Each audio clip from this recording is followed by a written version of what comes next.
बिस्मिल्लाहिर्रहमानिर्रहीम। तालिब इल्म दोस्तों, मैं डॉक्टर इमरान असफर एक नई गुफ्तगू के साथ, एक नए मौजू के साथ आप सबके लिए सलामती की दुआएं लेकर आज हम कोशिश करेंगे कम से कम वक्त में ज़्यादा से ज़्यादा बात करें, क्योंकि हमारे पास वक्त कम है और कहने के लिए बहुत ज़्यादा चीज़ें। हमारा आज का मौजू सिलसिलावार मौजू है, जिसमें हम पहले दो अफसानों सवा शेर गेहूँ और कफन पर तज्जिया कर चुके हैं। तो कफन और सवा शेर गेहूँ के मुसन्निफ मुंशी प्रेमचंद के एक और अफसाने राह निजात को आज हम समझने की कोशिश करेंगे। इसमें तरीक़ा तदरीस जो है, या जो पढ़ाने का या समझने का जो तकनीक इस्तेमाल की जाएगी, वो बराह रास्त तज्जियाती है। हम कहानी पर ज़्यादा वक्त ज़ाया नहीं करेंगे, ना कहानी के मशमूलात ज़्यादा तफसील से बताएंगे। इब्तदान मुख्तसर सा तारुफ प्रेमचंद का किया जाएगा, क्योंकि प्रेमचंद का तफसीली तारुफ पहले अफसाना कफन में मौजूद है। जो भी तालिब इल्म चाहे वो उस गुफ्तगू को देख सकता है। उसमें आपको प्रेमचंद की पैदाइश, उसकी तरबियत, परवरिश, उसके बुनियादी इदारे, कहाँ से उसने BA किया, और उसके आबा व अजदाद, उसके वालिद, उसकी किताबें वगैरह वगैरह वगैरह सब कुछ मौजूद है। प्रेमचंद की तरक्की पसंद तहरीक से वाबस्तगी, प्रेमचंद का तरक्की पसंद तहरीक के जलसे का सदारती खुतबा देना, उसकी सदारत करना, ये सब चीज़ें हम चूंकि पहले बता चुके हैं, तो हम इस पर बारे दिगर वक्त ज़ाया नहीं करेंगे। तो हम इसका बरह रास्त आगाज करेंगे। आप जानते हैं प्रेमचंद का असल नाम धनपत राय है, लेकिन इनके चचा ने इनका नाम राय अहमद रखा था, राय नवाब रखा था, और खुद प्रेमचंद को अपने चचा का दिया हुआ नाम बहुत पसंद था। यही वजह है कि प्रेमचंद शुरू में नवाब के नाम से या राय नवाब के नाम से लिखना पसंद करते थे। प्रेमचंद की पहली बाकायदा कहानी एक मामू का रुमान के नाम से उन्होंने लिखी 1901 में, और ये कहीं उस जमाने में तो शाया नहीं हुई, बाद में छपकर मंजर आम पर आई। और ये जो कहानी भी थी, एक नॉवलेट था, बल्कि ये एक मामू का रुमान, ये उन्होंने जो उनका फर्जी नाम था जो उनके चचा ने रखा और उन्हें ज़्यादा पसंद था, राय नवाब, उसके तहत लिखी। उसके बाद उनके बड़े करीबी दोस्त थे जो उस ज़माने में रिसाला निकाला करते थे, एडिटर थे ज़माना के, उनकी बीवी की फरमाइश पर उन्होंने अपना जो नाम है वो प्रेमचंद लिखना शुरू कर दिया और प्रेमचंद के नाम से शोहरत हासिल की। प्रेमचंद के अफसानवी सफ़र को आप देखें तो हमारे जो उर्दू के नाकदीन हैं जिन्होंने प्रेमचंद पर लिखा, वो ये कहते हैं कि प्रेमचंद उन बुनियादी अफसाना निगारों में से हैं जिनके उर्दू अफसाने पर बहुत ज़्यादा असरात हैं। इस सिलसिले में दो बुनियादी कड़ियाँ बनाई जाती हैं। एक कड़ी सजाद हैदर यल्दरम की, जिन्होंने रुमानवी अफसाने की बुनियाद रखी। सजाद हैदर यल्दरम के ततब्बुओं में हमें एक मुख्तसर रिवायत नज़र आती है, जैसे काजी अब्दुल गफ्फार, अल्लामा नियाज फतेहपुरी, अल्लामा फरमान फतेहपुरी, सज्जाद हैदर अंसारी, एक सिलसिला बहरहाल मौजूद है। और आज भी ऐसे लोग हैं, असलम सराबजुद्दीन, शमशाद अहमद, जो खालिस रुमानवी अदब लिखते हैं, मिर्ज़ा अतर बेग, जिनके यहाँ हकीकत निगारी मौजूद तो ज़रूर है, लेकिन बुनियादी एलिमेंट रुमान और रुमान के गिर्द घूमती जो मुख्तलिफ जुजियात हैं वो होती हैं। इसके बरक्स मुंशी प्रेमचंद ने 20वीं सदी के इब्तदाई ज़मानों में, क्योंकि आप जानते हैं मुंशी प्रेमचंद की 1880 में पैदाइश हुई और एक मुनासिब उम्र में, यानी कोई तकरीबन 56 साल की उम्र में 1936 में वफात पा गए। इस ज़माने में उन्होंने खूब जमकर लिखा, बहुत ज़्यादा लिखा। तो नाकदीन उनकी अफसाना निगारी के 3 अदवार बनाते हैं। पहले दौर को वो 1905 से 1920 तक लाते हैं, और आपको ये याद रहना चाहिए कि प्रेमचंद का पहला अफसानवी मजमुआ सोज़े वतन के नाम से 1908 में शाया हुआ था, जिसे ब्रिटिश राज ने, जो ब्रिटिश उस वक्त की हुकूमत थी, जब्त कर लिया था। और उन पर यह इल्ज़ाम लगाया गया था कि वो ऐसी तहरीरें लिखती हैं जो नक्शे अमन का सबब हो सकती हैं, कि जो उनके अफसाने हैं वो नक्शे अमन का सबब हो सकते हैं। जो पहला तबाजाद अफसाना मंटो के सादत मुंशी प्रेमचंद के साथ जोड़ा जाता है, उसका नाम इश्क, दुनिया और हुब्बे वतन है। पहले ही अफसाने में आप देखें कि उन्होंने इश्क, दुनिया और हुब्बे वतन, ये जो हुब्बे वतन है उनके यहाँ, ये इश्क पर हावी नजर आता है। यहाँ तक कि 1936 का जमाना आ जाता है। तो 1905 से 1920 तक जो उनका पहला जमाना है, इसमें आम ख्याल यह है कि उन पर जो हिंदुस्तान की दास्तानें हैं, जो यहाँ का रोमानवी अदब है, जो फोक और लोक अदब है, इसके बहुत ज्यादा असरात रहे और इन्हीं असरात की वजह से उनके इस जमाने के अफसाने को रोमानवी अफसाना कहा जाता है और इसे पहला दौर करार दिया जाता है। प्रेमचंद की अफसानवी अदब का दूसरा दौर 1920 से 1932 तक शुमार किया जाता है। इस जमाने में जो कहानियां उन्होंने लिखी, उनका पस मंजर हिंदुस्तान और बिलखुसूस पंजाब का देहात बनाया जाता है, बल्कि हिंदुस्तान का देहात बनाया जाता है। इन अफसानों में उन्होंने जो हिंदुस्तान में किसान को जो मसाइल हैं, देहाती जिंदगी है, उस पर लिखा। बल्कि कमर रईस ने एक जगह लिखा कि प्रेमचंद वो कहानीकार है जिसने उर्दू के अफसाने को शहरी गली कुचों और तवाइफों और मोहल्लों और घुटनज़दा माहौल से निकालकर गांव के लहलहाते खेतों में ले आया।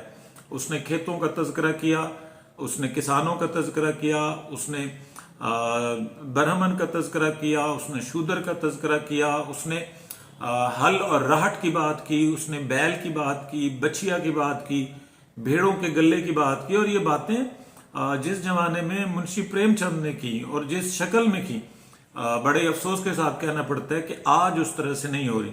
आज का अफसाना, जिसे हम आज के अफसाने को माबाद नौबादियाती अफसाना कहते हैं, वो वापस घुट कर जो मुतवसत तबके की जिंदगी है और जो अशराफिया की जिंदगी है, उसका नुमाइंदा बनकर रह गया है। एक अफसाना निगारों की पूरी खेप है जो यूनिवर्सिटी, जामियात, कॉलेजेस, वहां पर मौजूद जो रोमानवी फिजा है, उनके मुआशके हैं, या वो मुआशके जो उनके सामने होते हैं, उनके मुशाहिदे की बुनियाद पर वो कहानियां लिखते हैं।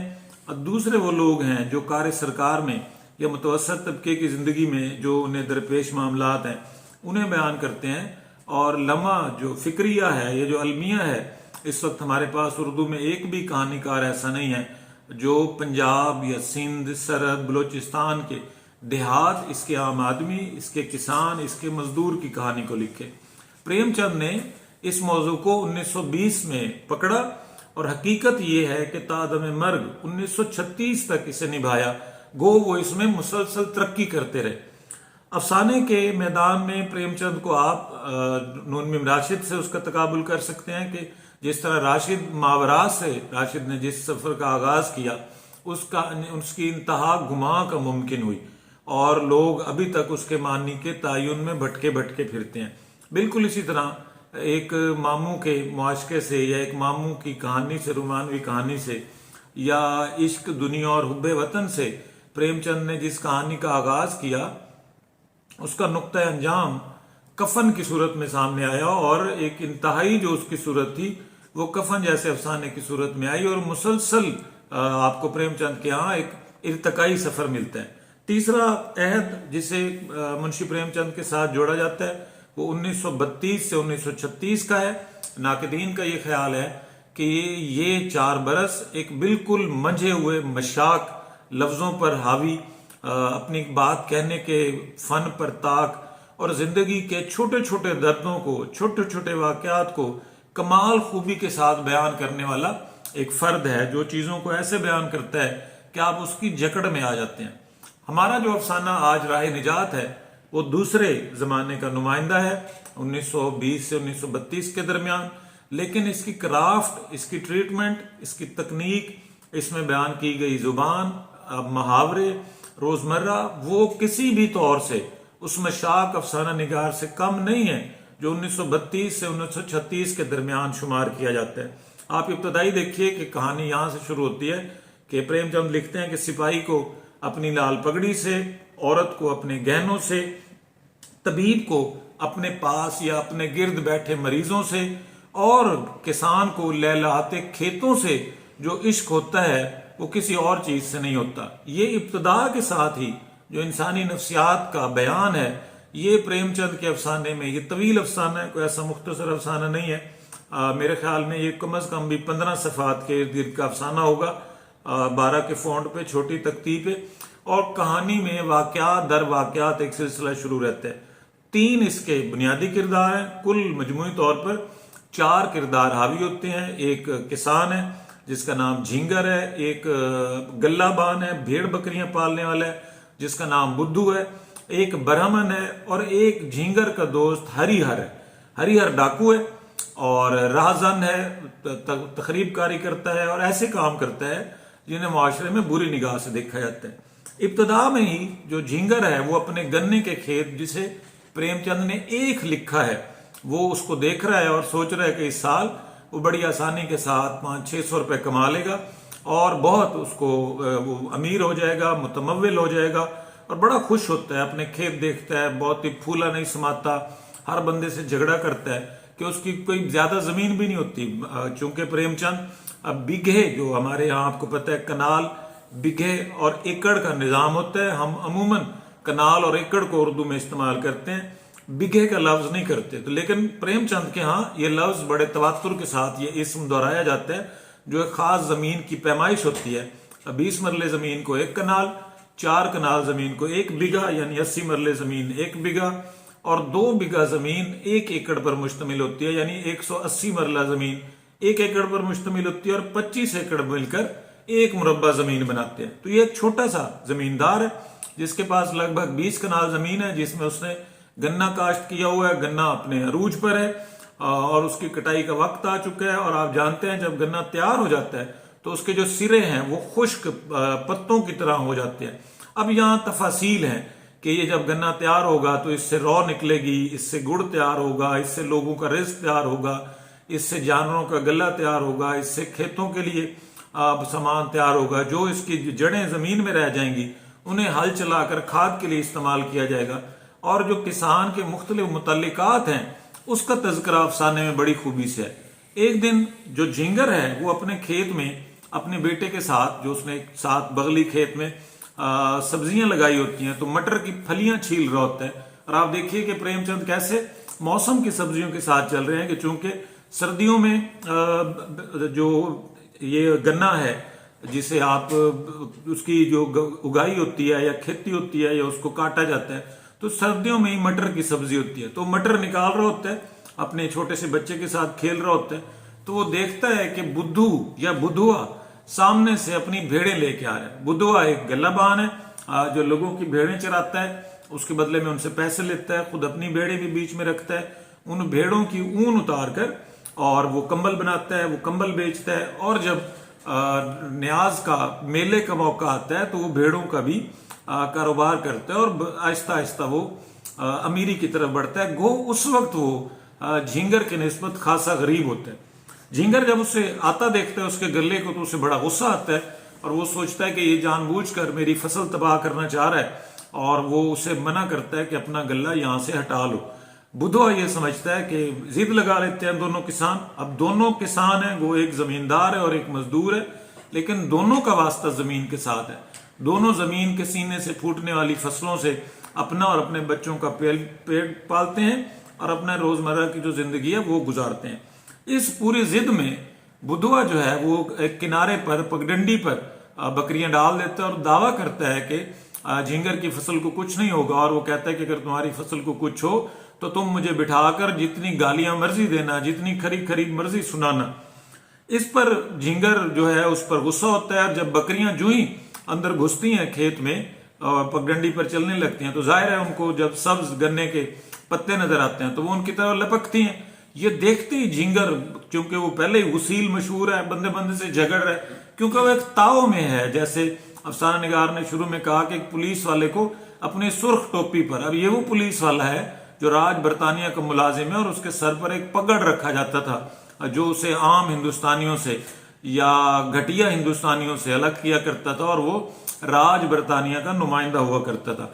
तो इसी तरह का एक पगड़, ख्याली पगड़ झींगर ने अपने सर पर सजाया हुआ है कि वो बहुत जल्द दौलतमंद हो जाएगा। उसका इतना बड़ा खेत जिससे उसे कम से कम 500-600 रुपए आ जाने हैं उसकी जेब में, और वो बहुत मुतमव्विल हो जाएगा। वो अपनी बीवी को नए कपड़े बनवा के देगा, वो अपने बच्चे के खिलौने खरीद के आएगा, वो कई और चीजें लेगा, वो अपनी बछिया के साथ कोई गाय खरीदेगा और कई तरह की उसने चीजें सोची होती हैं। आप इससे अंदाजा लगाएं कि उस जमाने में जो भेड़ है वो 5 रुपए की मिलती है। तो जब 5 रुपए की भेड़ एक शख्स 8 भेड़ें लेकर जिसके खेत से गुजर रहा हो और वो भेड़ें उसका खेत खा रही हूं, और 40 रुपए की भेड़ें 600 के खेत का बेड़ा गर्क कर रही हूं, तो वो झींगर दीवानावार एक के जो की फसल में से एक एक का टांडा निकालता है, एक लकड़ी बनाता है और वो पागलों की तरह उन भेड़ों को मारना शुरू कर देता है।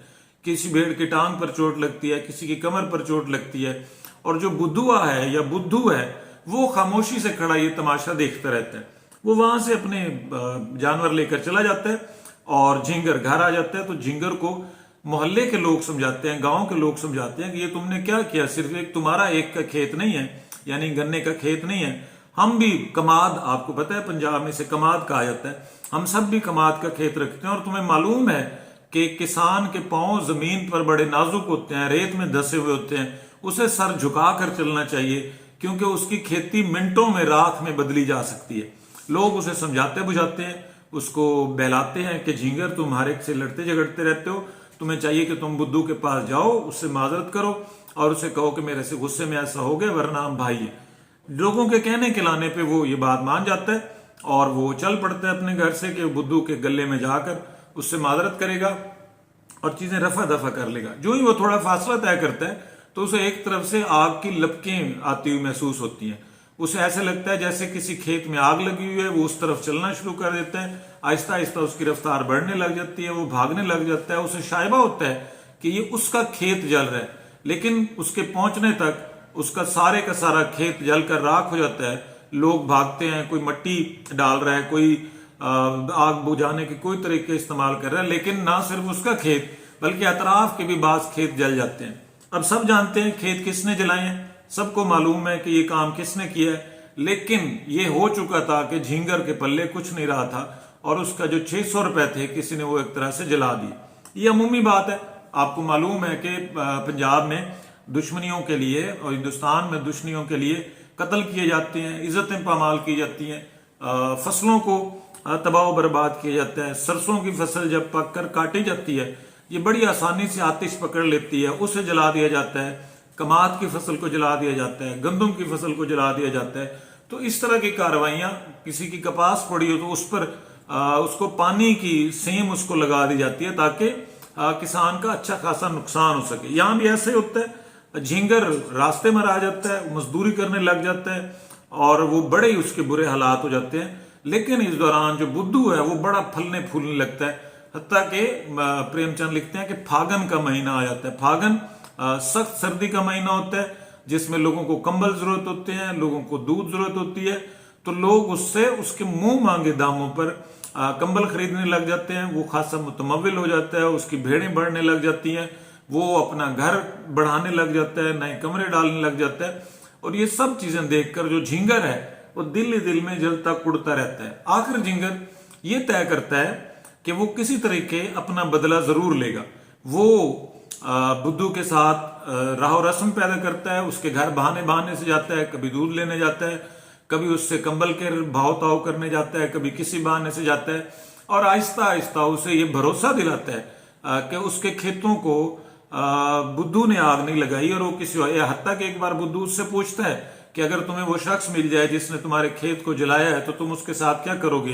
तो झिंगर कमाल चला किसी कहता है कि भाई मैं क्या कर सकता हूं, मैं तो किसान हूं, अल्लाह उसका भला करे जिसने ऐसा किया, भगवान उसका भला करे। ये भरोसा बढ़ता रहता है और आखिरकार जो बुद्धू है वो मुकम्मल तौर पर झिंगर पर भरोसा करने लग जाता है। इस दौरान बुद्धू अपना घर बढ़ाता है, वो ब्राह्मण को और जो दीगर गांव के मुखिया लोग हैं उन्हें दावत देता है, उनके लिए शक्कर का बंदोबस्त करता है, घी का बंदोबस्त करता है, मक्खन का बंदोबस्त करता है। बहुत मसरूफियत के उसके दिन होते हैं। तो जो झिंगर है वो अपने दोस्त हरिहर के पास जाता है और उसके साथ दिल का हाल करता है। तो हरिहर कहता है कि तुम क्यों ना इसका कोई ऐसा इलाज करो कि ये भी तुम्हारी तरह सड़क पर आ जाए।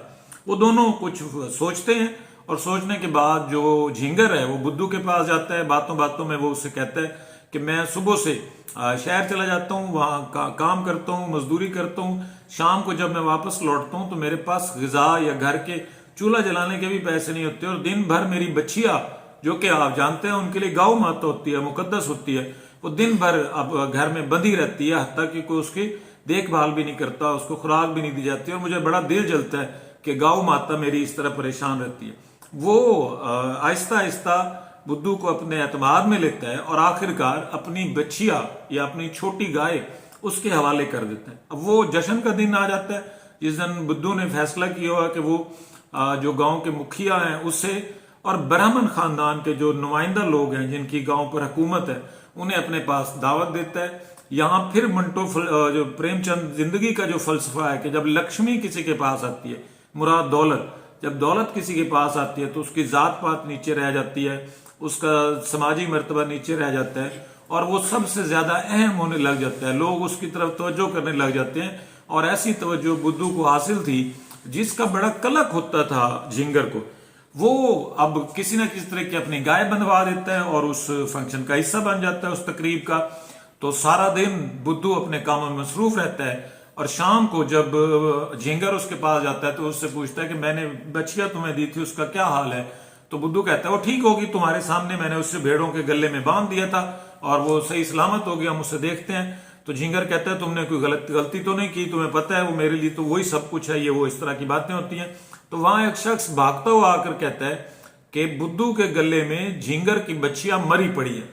यहाँ एक ट्विस्ट आता है और उसकी मौत के साथ ही जो बुद्धू है वो बैकफुट पर चला जाता है, पीछे चला जाता है, सफाइयां देने लग जाता है और जो ब्राह्मण है वो अपनी गौ माता की इस बेइज्जती पर, उसके साथ ये जो जुल्म किया गया था इस पर सख्त गुस्सा करते हैं। हत्ता कि उस पर शर्त लगाई जाती है कि वो 3 महीने तक भीख मांगे बुद्धू, और जो उसकी भेड़ें हैं वो सारी बेचकर उनकी गरीबों को खाना खिलाए और 3 महीने तक वो दरवाजे दरवाजे पर भीख मांगकर अपने इस गुनाह का प्रायश्चित करेगा, इसका वो अजाला करेगा, तब भी उसने जो गौ माता को कत्ल किया है और ये जुल्म किया है ये खत्म होगा। वो बहुत कहता कहलाता है, वो समझाता है कि मेरे पास इतना मालो दौलत नहीं है, इस सूरत में मैं सड़क पर आ जाऊंगा, मेरी सारी भेड़ें खत्म हो जाएंगी, मेरे पास जो मालो मता है सब खत्म हो जाएगा और मेरी हालत गैर हो जाएगी। इस दौरान झिंगर दिल में बड़ा खुश होता है और जैसे तैसे करके भेंट की रकम में कोई कमी नहीं की जाती, जबकि उसकी भीख मांगने की जो सजा है वो 2 महीने तक महदूद कर दी जाती है। देखते ही देखते जो हालात झिंगर के होते हैं वही हालात बुद्धू के हो जाते हैं और इन दोनों की दोस्ती भी उसी तरह चलती रहती है और झिंगर की तरह बुद्धू भी रास्ते में आ जाता है और ये दोनों शहर में फिर मजदूरी करने लग जाते हैं। यहाँ फिर बहुत सारी तफासील हैं जिसमें जो जिंदगी की हकीकत निगारी है, जिसके लिए प्रेमचंद की शोहरत है कि वो जिंदगी की हकीकी अक्कासी करते हैं, उन सफाक हकाइक को बयान करते हैं जो जिंदगी में आम आदमी को दरपेश आते हैं। वो किसानों को मौजूद जो दरपेश आते हैं बीज लेने के मामले में, खाद लेने के मामले में, जो उनसे सूद महाजन वसूलते हैं, महते जो उनसे पैसा वसूलते हैं, सहूलतकार जो उनसे पैसा वसूलते हैं, ब्राह्मण जो उनसे पैसा वसूलते हैं, महसूलात लेने वाले जो उनसे पैसा वसूलते हैं, और किस किस तकलीफों से गुजर कर और कैसे एक खेत के साथ जानवरों का चारा जुड़ा हुआ होता है, मजदूरों की मजदूरी जुड़ी होती है, खेत खलियान में काम करने वालों के काम जुड़े होते हैं और खुद जमींदार का रिस्क जुड़ा होता है, फैक्ट्री वाले का रिस्क जुड़ा होता है। कई तफासील के बाद कहानी एक नए मोड़ पे आती है जहां वो दोनों एक जगह मजदूरी करते हुए थक कर जब लेटते हैं तो बुद्धू झिंगर की तरफ चेहरा करके कहता है कि अगर मैं तुम्हें एक बात बताऊं तो तुम बुरा तो नहीं मनाओगे। तो वो कहता है नहीं मैं बुरा नहीं मनाऊंगा, तुम बताओ। तो बुद्धू कहता है कि झिंगर मैं माजरत खा हूं, तुम्हारे खेत को आग मैंने लगाई थी। तो झिंगर खामोश रहता है और थोड़ी देर के बाद वो कुछ तवक्कुफ के बाद, कुछ सानी के बाद उसी तरह कहता है कि बुद्धू मैंने तुम्हारी बच्चिया जो मेरी थी उससे तुमने नहीं, मैंने खुद मारा था। और खामोशी के बाद अफसाना खत्म हो जाता है। यहाँ पे अफसाने की इख्तितामी लाइन है। ये वही तकनीक है जो सादत हसन मंटो में नया कानून में की कि मंगू कोचवान को थाने में डाल दिया जाता है, वो नया कानून चिराता रहता है और कहानी इख्तिताम को पहुंच जाती है। आम कारी के लिए ये कहानी इख्तिताम को पहुंच जाती है, लेकिन मंटो के अल्फाज में इन कहानियों में जो छुपी चिंगारियां हैं, इनके अंदर दबे जो सच के ओले हैं, जो सच के अंगारे हैं, ये पढ़ने वाले ने उठाने होते हैं, उनका बोझ पढ़ने वाले ने अपने दिमाग पर लेना होता है, उस तलखी और शिद्दत को महसूस करना होता है। और ये कहानी यहाँ खत्म नहीं होती। यहाँ प्रेमचंद ने इंसानी नफ्सियात को दिखाया है कि किस तरह इंसान अपने गुस्से, वक्ती जज्बात के कितना एक वो बकरियां उसके कमात को खा जाती, कितना एक नुकसान करती। अगर वो दरगुजर करता, वो अपने उस वक्ती गुस्से पर, उन जज्बात पर काबू पाता, और वो जिस तरह एक 600 रुपए 500 रुपए की रकम पर जिस तफाखुर का शिकार था, जिस एक तरह के गरूर और तकब्बुर का शिकार था, उस पर काबू पाता और अपना जो हुब्बे इंसानियत है जो कि प्रेमचंद का आदर्श है, इंसान और इंसानियत जो उसका आदर्श है, अगर वो इंसानियत पर कायम रहता और वो उन भेड़ों को दीवाना वार ना पीटता तो उसका ये अंजाम ना होता, वो सड़क पर ना आता, उसके बीवी बच्चे इस तरह जलीलो ख्वार ना होते, उसके घर की ये बुरी हालत ना होती।